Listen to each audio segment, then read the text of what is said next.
రామాయణం తీసిన తర్వాత నేను ఒక 10 మెట్లు ఎక్కానని. బట్ దత్తు గారు నాకు తెలిసి మిమ్మల్ని తీసుకెళ్ళి చిరంజీవి గారికి పరిచయం చేశారు. చిరంజీవి గారు ఫస్ట్ మీకు ఇచ్చిన టాస్క్ ఏంది? అంటే సారీ ఫర్ ఇట్లా అంటున్నందుకు సారీ. అప్పటిదాకా మీరు రామాయణం హిట్ కొట్టినా కానీ స్టార్స్ని హ్యాండిల్ చేయలేదు. చిరంజీవి గారు మిమ్మల్ని స్టార్స్ సరిగ్గా మామూలు ఆర్టిస్టులనే పెద్దగా చేయలేదు కదా. చిరంజీవి గారు మిమ్మల్ని నమ్మాలంటే ఆయన ఏదో ఒక మ్యాజిక్ జరిగి ఉండాలి. ఆయన మీకు ఇచ్చిన ఫస్ట్ టాస్క్ ఏంది? ఎలా నమ్మారు మిమ్మల్ని? కథ చెప్పడమేనండి. టాస్క్లు వేరే ఇవ్వరు మనకి. ఒక డైరెక్టర్కైనా ఒక రైటర్కైనా వేరే టాస్క్ అవసరం లేదు. నువ్వు ఏం తీయబోతున్నావో నువ్వు చెప్పే దాంట్లోనే తెలిసిపోదు నీ సత్తా. నేను కథ 3 గంటలు అనర్గళంగా చెప్పాను. దత్తు గారు, చిరంజీవి గారు, అరవింద్ గారు వీళ్ళ ముగ్గురు విన్నారు కథ. నేను నా లైఫ్లో డైరెక్ట్గా చిరంజీవి గారిని చూడడం అదే మొదటిసారి. సినిమా ఇండస్ట్రీలో ఉంటున్నా చిరంజీవి గారిని ఎప్పుడు చూడలేదు కూడా నేను. సో అందువల్ల ముందు వెళ్ళిన వెంటనే కొంచెం ఆ స్టార్ ఆరా ముందు కొంచెం షేక్ అయ్యాను అని చెప్పాను. సార్ మీరేమనుకోదు సార్, నేను మిమ్మల్ని ఫస్ట్ టైం చూస్తున్నాను సార్ అని చెప్పి ఆయన ఆశ్చర్యపోయాడు.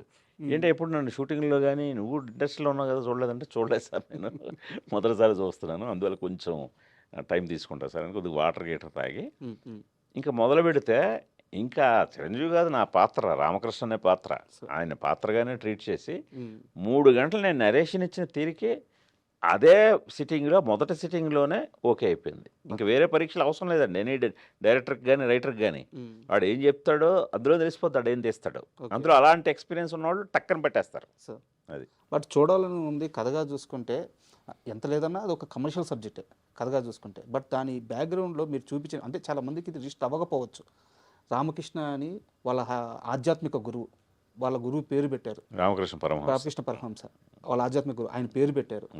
ఆ బెంగాలు నేపథ్యం మొత్తాన్ని ఆఖరికి సందులతో సహా చూపించారు. అక్కడ ఉండే మదర్ తెరెసా లాంటి వాళ్ళ గురించి ఆ పాటలో పెట్టారు. ఒక కమర్షియల్ సినిమాకు కూడా ఇంత హోంవర్క్ చేయాల్సిన అవసరం ఏముంటుంది? అంటే చేస్తే తప్పని కాదు, చాలా అద్భుతమైన విషయం.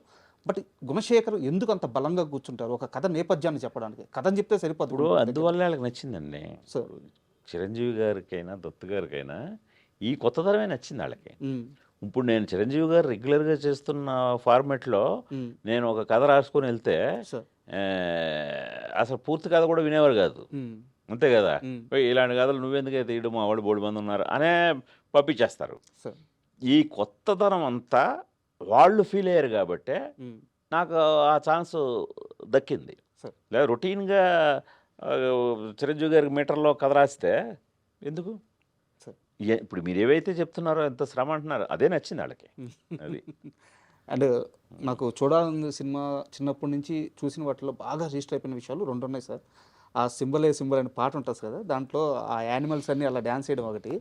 And second thing Prakash Raj గారు సార్. అంటే నా వయసు వల్ల నేను అంతకుముందు రిజిస్టర్ చేసుకొని ఉండకపోవచ్చు. నేను ఫస్ట్ టైం నాకు ప్రకాష్ రాజ్ గారు రిజిస్టర్ అయిన సినిమా చూడాలని ఉంది. ఆ తర్వాత చూసుకుంటే మీ ప్రతి సినిమాలో ఆల్మోస్ట్ ఆయన ఒక మంచి క్యారెక్టర్ చేస్తూనే వస్తున్నారనమాట. సో ఏంది ప్రకాష్ రాజ్ గారితో అంత బాండింగ్ ఏంది మీది? అంటే ప్రత్యేకమైన నాకు బిహైండ్ ది స్క్రీన్ బాండింగ్ ఏం లేదండి, ఆన్ స్క్రీనే తప్పితే. ఎందుకంటే నేను కరెక్ట్గా ప్రకాష్ రాజు కూడా ఆ టైంలో 1-6 సినిమా చేశాడు, 2 సినిమాలు ఎంతో చూడాలని ఉంది టైంకి. ఫస్ట్ టైం ప్రకాష్ రాజు కూడా ఒక పెద్ద హీరో సినిమాలో మెయిన్ విలన్ రోల్. సో అందుకని తను కూడా అప్పుడప్పుడే వస్తున్నాడు పైకి, టు బి ప్రూవ్డ్ ఇంకా. అందుకని తనకున్న టాలెంట్ మొత్తం చూపించాడు, నేను అది వాడుకున్నాను. అలా మాకు ఒక అసోసియేషన్ ఏర్పడింది. అంటే మనం ఒక క్యారెక్టర్ ఇస్తే ఆ క్యారెక్టర్ని బాగా వర్కౌట్ చేస్తున్నాడు, అది బాగా వర్కౌట్ అయ్యేలాగా జనరంజకంగా చేయగలుగుతున్నాడు, అది ఆల్వేజ్ మనకు ప్లస్సే కదా. సో అందుకని ఇంకా అక్కడి నుంచి ఆల్మోస్ట్ నా 1-2 సినిమాల్లో ప్రకాష్ రాజు ఉండడు తప్ప అన్ని సినిమాల్లో ఉంటాడు. మనోహరంలో చాలా అద్భుతమైన రోల్, ఇంకా ఒక్కడి గురించి చెప్పాల్సిన అవసరం లేదు. తర్వాత అర్జున్, సో ఇట్లా సైనికుడు, మృగరాజు, ఇలా ప్రతి సినిమాలో ఆయనకంటూ ఒక మంచి క్యారెక్టర్. ఈవెన్ శాకుంతలంలో బోట్. సో అందుకని అడిగాను సార్. అది శివదేవి పాత్ర రుద్రమదేవి. సో అందువల్ల ఈ అసోసియేషన్ చాలా లాంగ్ కెరీర్ స్టార్ట్ నుంచి. ఎందుకంటే చాలా మంచి యాక్టర్ అండి ప్రకాష్ రాజు. మనం ఏదైనా క్యారెక్టర్ ఇస్తే అది చాలా బాగా 10 ఎన్హాన్స్ చేస్తాడు. బట్ ఎప్పుడు ప్రకాష్ రాజు గారితో మీకు సమస్యలు రాలేదా? ఎందుకు వస్తాయి సమస్యలు మనకి? నేను ఎంతవరకు పెట్టుకోవాలో అంతవరకు పెట్టుకుంటాను. నేను సినిమా వరకు పెట్టుకుంటాను. కాల్ షీట్లే ఇబ్బంది జనరల్గా వస్తాయి. అప్పట్లో బాగా బిజీగా ఉండేవాడు కదా. బట్ కొంచెం నేను కొద్ది పర్టికులర్గా వర్క్ స్టైల్లో ఎదురు ఉండేవాడిని. నా డేట్లు నావే అన్నట్టుగా. అందుకని తను కూడా అలాగే రెస్పెక్ట్ ఇచ్చి అవన్నీ అలా కీపప్ చేసేవాడు. అండ్ చూడాలని ఉంది క్లైమాక్స్లో పాట ఉంటుంది ఓ మారియా ఓ మారియా అని చెప్పేసి. యాక్చువల్గా చిరంజీవి గారు లాంటి స్టార్ హీరోని పెట్టుకున్నప్పుడు క్లైమాక్స్ ముందు ఒక మంచి ఐటెం సాంగ్ మాస్ సాంగ్ ఇలా పడడం అలవాటు. బట్ ఆ పాటలో అద్భుతమైన సాహిత్యం ఉంటుంది. సో రీసెంట్గా ఇంటర్వ్యూలో బోస్ గారు కూడా చెప్పారనమాట, నాకు అవకాశం వచ్చిందని. మీరు ఎలా ఒప్పుకున్నారు? ఒప్పుకోడు కదా, నేనే క్రియేట్ చేశాను కదా. అయితే ఆ సిచ్యువేషన్ నేనే క్రియేట్ చేశాను. ఆ లిరిక్స్ నాకు ఇలా కావాలని చంద్రబోస్ గారు నేనే అడిగాను, నేనే చేయించుకున్నాను ఇది కదా.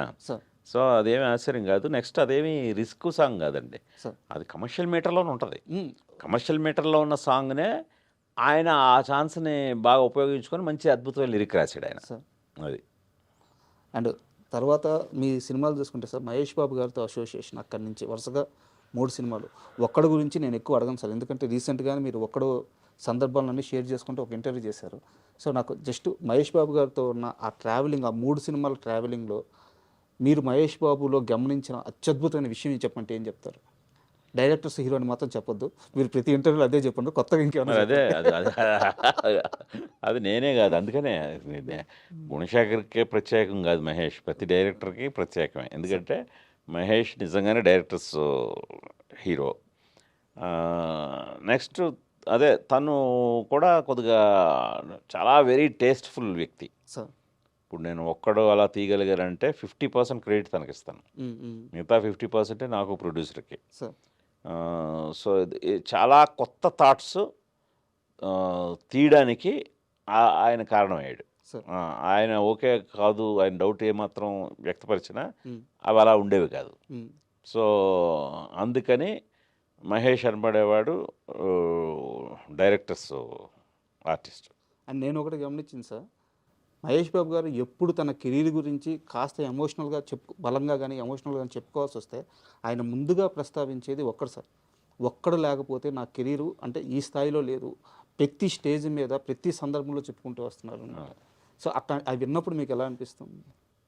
అంటే ప్రత్యేకంగా దానికి నేనేదో క్రెడిట్ తీసుకోవాలని అయితే అనిపించదు, కానీ ఒక్కడు అనేది నిజంగా తను ఆ రోజు నన్ను నమ్మబట్టి వచ్చింది.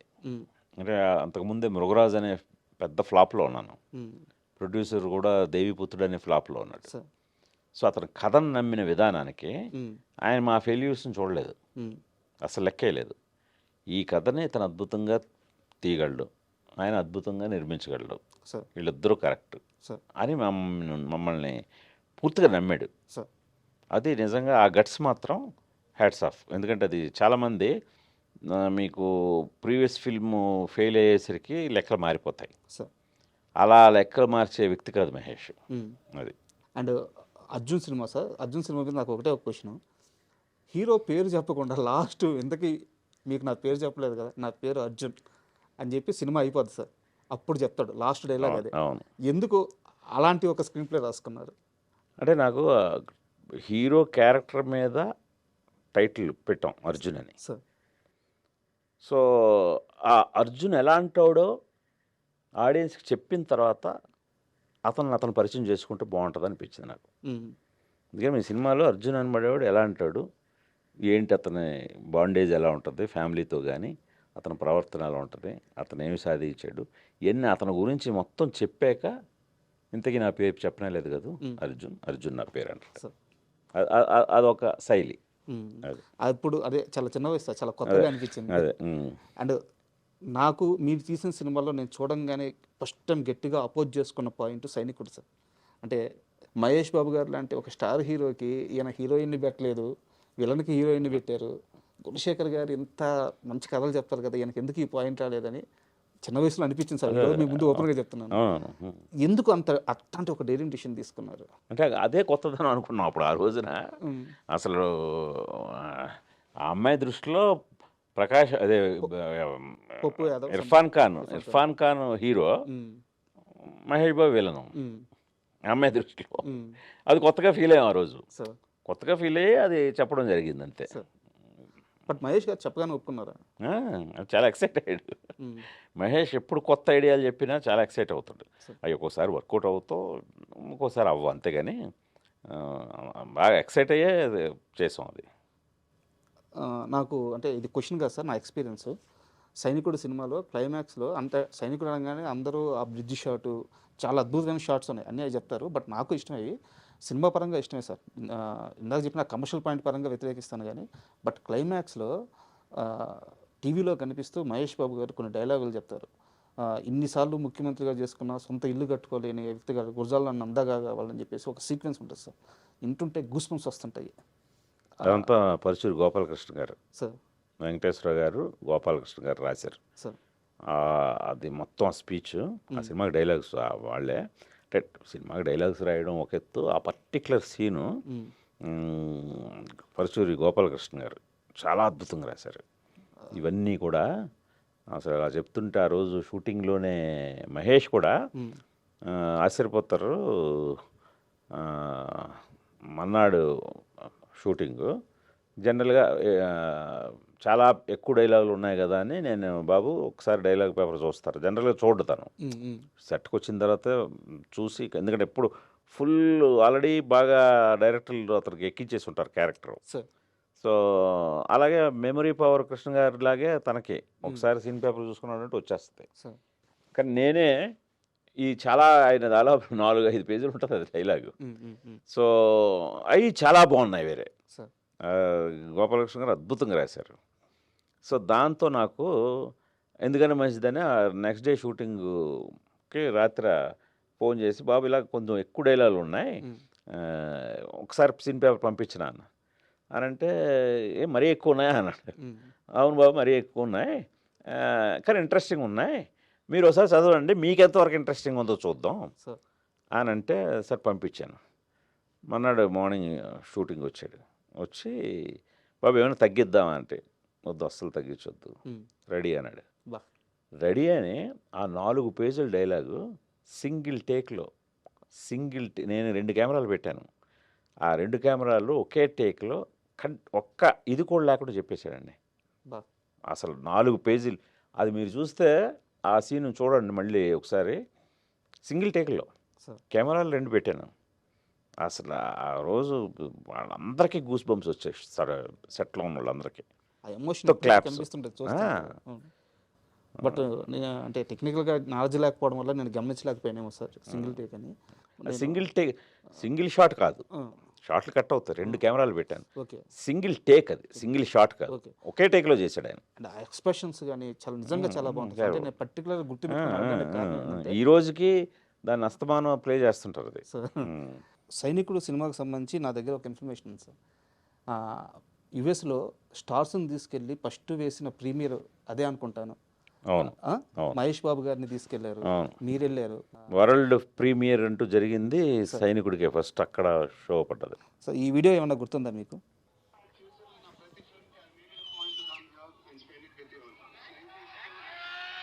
అక్కడ యూఎస్లో ఆ ప్రీమియర్స్.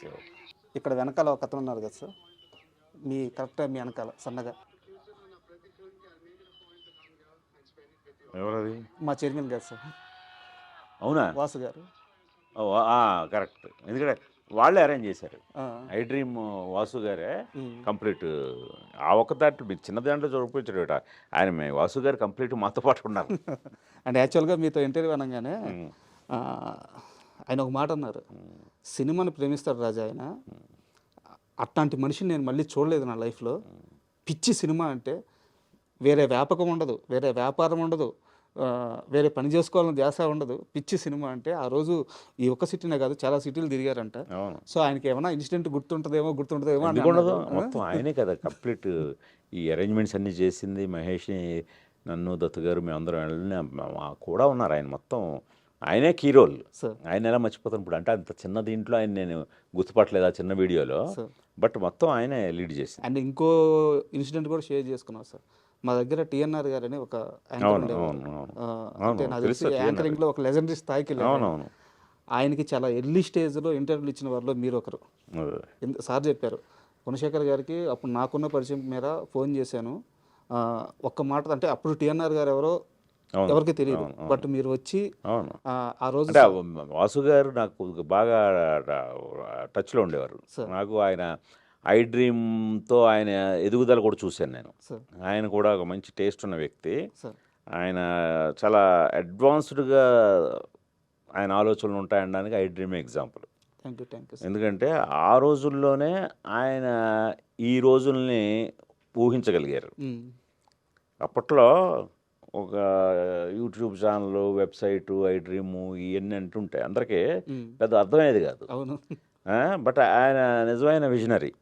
ఈ రోజున మరి ఐ డ్రీమ్ ఆ రోజున ఆయన నెలకొల్పబట్టి ఈ రోజున మరి ఎంతమందికి అది ఉపాధిగా ఉంది, ఎలా షైనింగ్లో రైజింగ్లో మామూలు లేదు కదా. సార్ మీకు ఐ డ్రీమ్ అనగానే ఒక అద్భుతమైన ఒక బ్రాండ్ అయిపోయింది, ఒక మంచి ఇంప్రెషన్ కూడా ఉంది. సార్ ఊరికనే ఏదో ఒక ఇది చెప్తారు అనేది కాకుండా దాని వెనకాతల ఆయన కృషిని నేను స్వయంగా చూసినోడిని. Thank you. మీరంటే ఇప్పుడు ఈ మధ్య జాయిన్ అయి ఉంటారు. అంతే సార్. నేను ఆయన ఎదుగుదలని చూస్తూ చాలా ఇన్స్పైర్ అవుతుంటాను కూడా. ఆయన ఎదుగుదలను చూసి నాకు కూడా చాలా ఇష్టం థ్యాంక్ యూ సార్. అది. Thank you. అండ్ సార్ ఇది నిజంగా నేను విన్నది నిజమో కాదో తెలియదు, దాన్ని బట్టి మీరే కన్ఫర్మేషన్ ఇవ్వాలి. ఒక్కడు తర్వాతో అర్జున్ తర్వాతో తెలియదు కానీ జూనియర్ ఎన్టీఆర్ గారితో మీరు ఒక సినిమా చేయాలి, కథా చర్చలు నడిచినాయి, ఆల్మోస్ట్ ఫైనలైజెస్లో వర్కౌట్ అవ్వలేదు అని తెలిసింది. ఏ సినిమా సార్ అది, ఎందుకు అయిపోయింది? అంటే సినిమా లేదు, సినిమా లేనప్పుడు ఏ సినిమాని ఎలా అంటాం? అది అయితే నిజం. ఒకటి చేయాలని అనుకున్నాం. జైబేరి కిషోర్ గారు ప్రొడ్యూసరు, సార్ సైనికుడు ముందు అనుకుంటాను. సో అది ఆల్మోస్ట్ ఒక 6 months ట్రావెల్ అయ్యాం. బట్ వర్కౌట్ అవ్వలేదు. అంటే కథ కూడా అంతగా వర్కౌట్ అవ్వలేదు, ఇద్దరికి సాటిస్ఫై అనిపించలేదు కథ. సో తర్వాత మళ్ళీ ఎప్పుడైనా చేద్దాంలే అని చెప్పి బ్రేక్ ఇచ్చాం అంతే.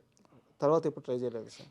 ఇంకా తర్వాత ఇంక నేను కూడా అంటే ఎప్పుడైనా కూడా మనకి కథ వాళ్ళ కోసం తయారు చేయకూడదు. కథగా పుట్టి ఆ కథగా వాళ్ళు సరిపోతారంటేనే అవి మెటీరియలైజ్ కూడా అవుతాయి. చాలా చాలా కరెక్ట్. అందుకని అలాగా తర్వాత నాకేం తగలలేదు. అది. అండ్ యాక్చువల్గా మళ్ళీ తోటప్రసాద్ గారే నాకు ఇది చెప్పింది. ఒక్కడు తరువాత మీరు ఏదో ఒక కారు కొన్నారంట. మీరు ఆ కారు ఎక్కించుకొని మీరు మీ టీంలో ఒకరిద్దరు తోటప్రసాద్ గారు అందరూ వరంగల్ వెళ్ళిపోయి ఒక్కడు తర్వాతే రుద్రందేవి తీయాలని మీరు చాలా ప్రయత్నాలు చేశారంట. అంటే ఒక్కడు తర్వాత దీన్ని పట్టాలు ఎక్కించాలి అని చెప్పేసి ఆ టైంలో. బట్ ఇది వర్కౌట్ అవ్వలేదు, తర్వాత కుదిరింది అని చెప్పారు. ఎందుకు ముందు నుంచి రుద్రందేవి కథ చెప్పాలని అంత బలంగా నిర్ణయించుకున్నారు? కథ అలాంటిది, అది నిజమే. అది తను చెప్పింది. ఒక్కడికి ఇమీడియట్గా నెక్స్ట్ సినిమా రుద్రమదేవి అనే అనుకొని కంప్లీట్ టీమ్ తోటి వరంగల్ వెళ్ళడం అన్నీ నిజమే. అదే బాగా. కాకపోతే ఏంటంటే హీరోయిన్ ఓరియంటెడ్ కదా, హీరోయిన్ ఓరియంటెడ్ మీద ఎక్కువ డబ్బు ఖర్చు పెట్టడానికి కోసం వెనకాడారు అందరూ. ఒక మనిషి తనకొచ్చిన విజన్ని నమ్మడం వేరు, ఆ మనిషిని నమ్మి వేరే మనిషి ట్రావెల్ అవ్వడం వేరు. ఇప్పుడు ఉదాహరణకి రుద్రందేవి విషయం తీసుకొస్తే మీకున్న విజన్ అది, మీరు నమ్మారు, మీరు కష్టపడ్డారు, ఓకే. బట్ మిమ్మల్ని నమ్మి అనుష్క గారు ఆ రేంజ్ కష్టం. అంటే ఈ మధ్య నేను శివ రిలీజ్ అప్పుడు చంద్ర గారిని, శివ సంబంధించిన మేకప్ మ్యాన్ చంద్ర గారిని అందరిని ఇంటర్వ్యూలు చేశాను అనమాట. వాళ్ళందరూ అనుష్క గారి గురించి చెప్తుంటే వాళ్ళందరూ ఎగ్జాంపుల్ చెప్పేది ఒకటే, గుణశేఖర్ సినిమా చూడ, ఆ సినిమాలో ఆమె అసలు ఎంత కష్టపడింది, అనుష్క గారి గురించి అంతకంటే ఏం చెప్పాలి అని చెప్పి అన్నారు. సో అనుష్క గారితో మీ ట్రావెలింగ్ ఆ సినిమా ఇప్పుడు ఎలా ఉండింది? అదే చాలా ఇప్పుడు అదే మా నీలిమ కూడా అంటుంటుంది అప్పుడప్పుడు ఈ ప్రమోషన్స్ జరుగుతుంటే సార్ ఆవిడ అలా రూమ్లో కూర్చుని ఉండేది. రోజుకి ఒక 10-15 ఇంటర్వ్యూలు, అసలు మామూలుగా కాదు. ఎక్కడికి వెళ్ళాలన్నా ఎవరిని కాదనేది కాదు. సో చాలా ఓపిక్గా. ఇప్పుడు ఉన్న వాళ్ళకి అసలు ఓపికే లేదు.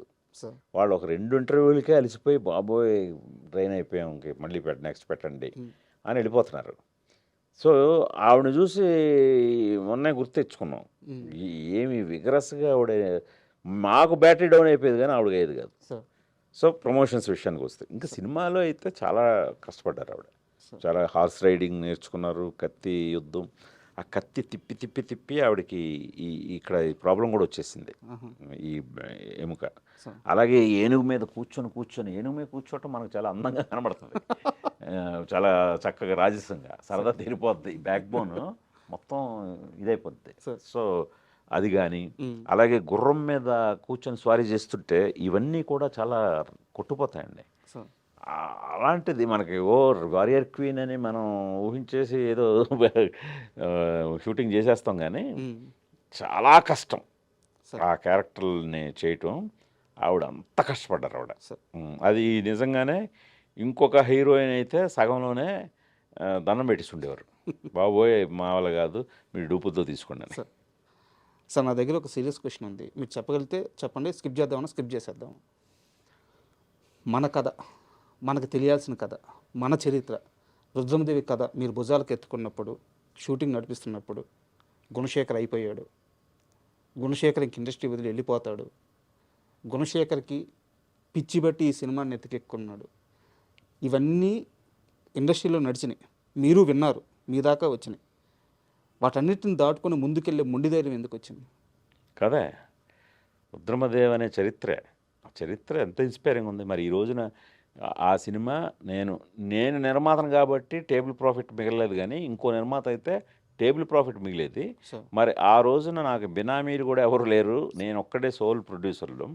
సో అలాంటిది రిలీజ్ టైంకి no loss no profit, break ఈవెన్లో రిలీజ్ అయింది. సో అది దాన్ని మించిన సక్సెస్ ఏముంది? ఆ సక్సెస్ని ఏం తెచ్చిపెట్టింది? రుద్రమదేవి కథ, అనుష్క, మా అందరి శ్రమ. సో ఇది నమ్మాను నేను. ఇది ముందు నుంచి చూశాను, ఇది ముందు నుంచి చూశాను కాబట్టే నేను అనుకున్న రిజల్ట్ సాధించాను.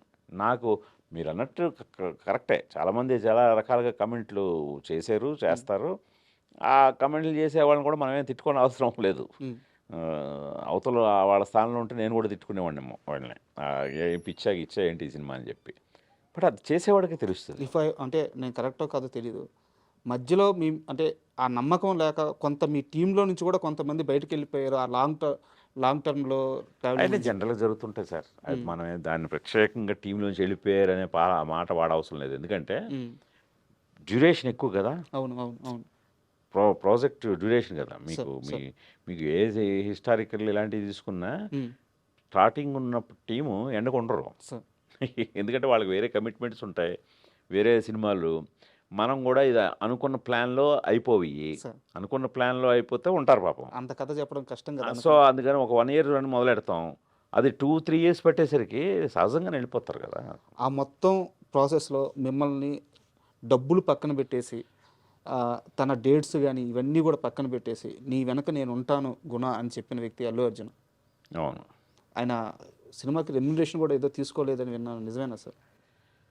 అంటే రెమ్యునరేషన్ ఇవన్నీ సెకండరీ ఆయనకి. ఆయన ఆ టైంకి రేసు గుర్రం సక్సెస్లో ఉన్నాడు ఆయన వచ్చి నేను చేస్తానన్నది చాలా గొప్ప విషయం సార్. అది ఎన్ని కోట్లతో కొలగలం, అది వెలకట్టలేదు. నిజమే సార్, డబ్బులతో మాట్లాడకూడదు. సో అలాగా అది కేవలం నా మీద రెస్పెక్టే కాదు, చరిత్ర మీద రెస్పెక్ట్ అతనికి. అతను ఒకడు చాలా గొప్పగా మన సంస్కృతిని కానీ మన సాంప్రదాయాలను కానీ చాలా గౌరవిస్తాడు. దానికి ఎగ్జాంపులే అతని పేరెంటింగ్ చాలా గొప్పగా ఉంటుంది. నేను శాకుంతలం టైంలో షేర్ చేసుకున్నాను. ఆ అల్లు అర్హపాపని పెంచిన విధానం, ఆ పాపకి ఒక్క ఇంగ్లీష్ పదం రాదండి, అంత స్వచ్ఛమైన తెలుగులో మాట్లాడుతుంది, స్వచ్ఛమైన తెలుగులో. ఈ రోజుల్లో ఎక్కడైనా విన్నారా? కష్టం సార్. అది బన్నీ స్నేహ గారి పెంపకం అలా ఉంటుంది. ఆ పాప వెరీ వెల్ డిసిప్లిన్డ్. పద్యాలు ఏం చెప్తుంటారు సార్ స్టేజ్ మీద కానీ. సో అలాగా చరిత్ర మీద కూడా ఉన్న రెస్పెక్ట్ తోటి వచ్చి గౌనగాన రెడీ చేశాడు. సూపర్. అండ్ ఇంటర్వ్యూకి వస్తున్నారంటే మీ ఏడీలో ఒక ఏడీతో మాట్లాడా, మీరు పేరు అడగొద్దు, వాళ్ళకి షెంటింగ్ పడిపోద్ది నాకు తెలుసు. ఏం సార్ అసలు నిద్రపోవట్లేదు అంటే మీరు? నిద్రపోవడం అనేది చాలా తక్కువ అంటే నిద్రపోవడం. అవును, మామూలుగా అయితేనే చాలా తక్కువ. ఎందువల్ల సార్? మీకు డైరెక్టర్ అనే చైర్లో వచ్చి కూర్చోండి, మీకే తెలుస్తుంది.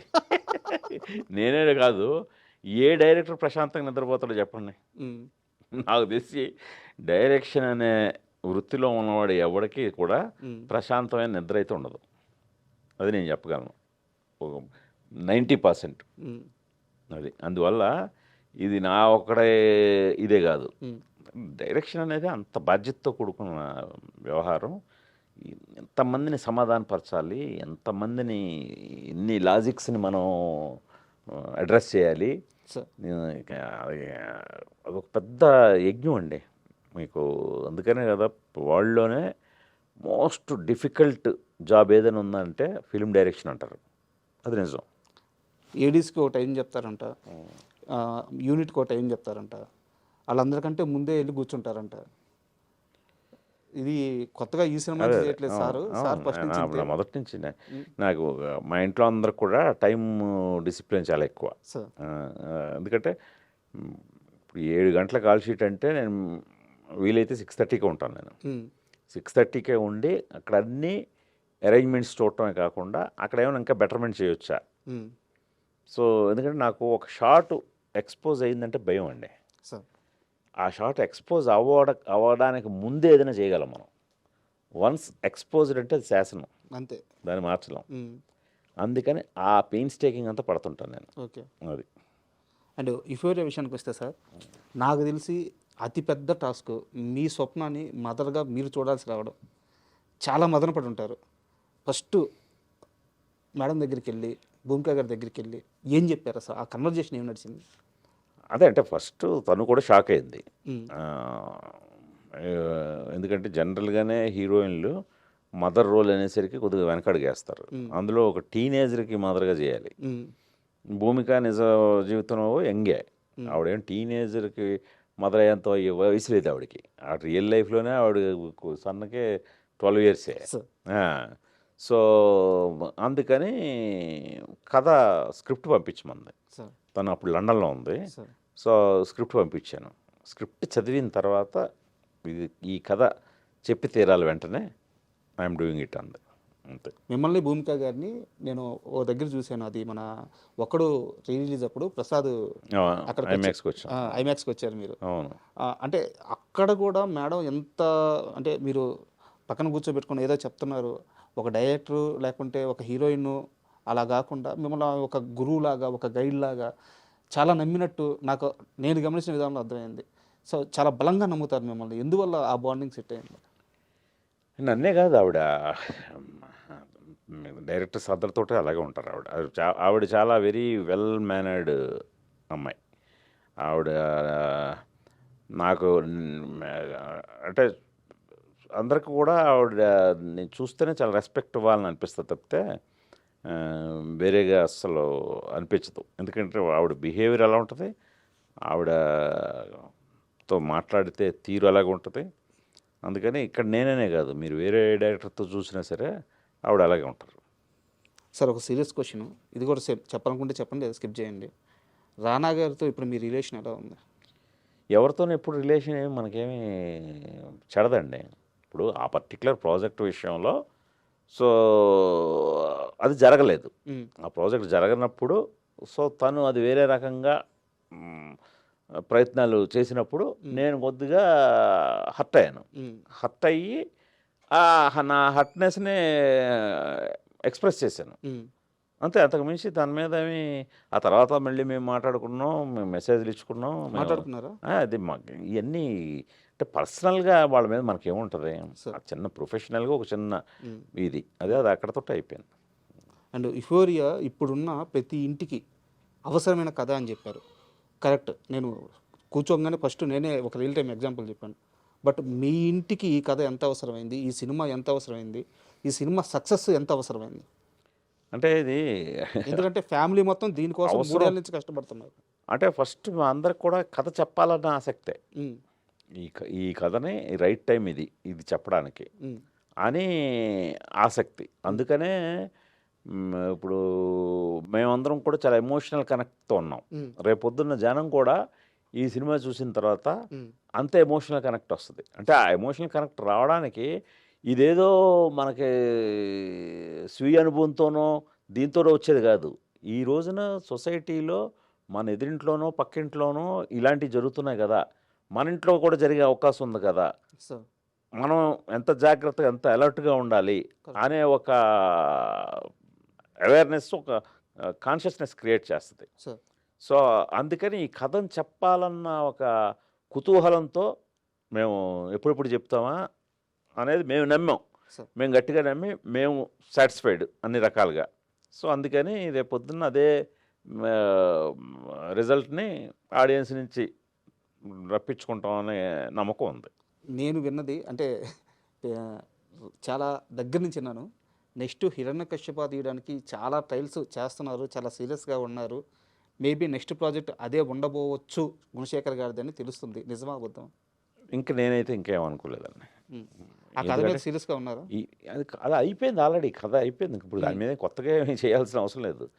నేను 8 ఏళ్ళు దాని మీద వర్క్ చేశాను. నా లైఫ్లో 8 ఇయర్స్ ప్రైమ్ టైం సార్. దాంతో స్పెండ్ చేశాను. సార్. సో అందుకని ప్రస్తుతానికైతే యూఫోరియా తప్ప నా దృష్టిలో వేరేది లేదు.